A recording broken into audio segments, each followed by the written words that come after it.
Wrist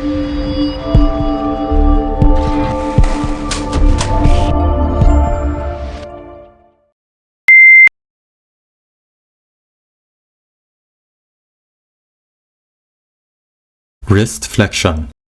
This exercise strengthens the flexor carpi radialis, flexor carpi ulnaris, palmaris longus, and flexor digitorum superficialis and profundus.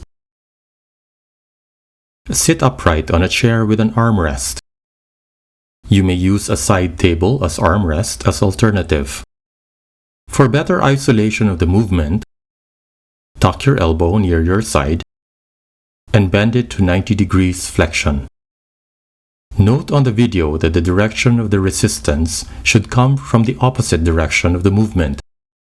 Position the wrist at the edge of the armrest or side table such that the hand is hanging on a palms up position or the forearm in supination. Grab the band and pull the hand in an upward movement. Control the movement as you go back to the original position. Be mindful that the elbow joint does not engage in the activity. You may stabilize by holding down the forearm with the opposite hand. Choose the right color of the band for the needed resistance.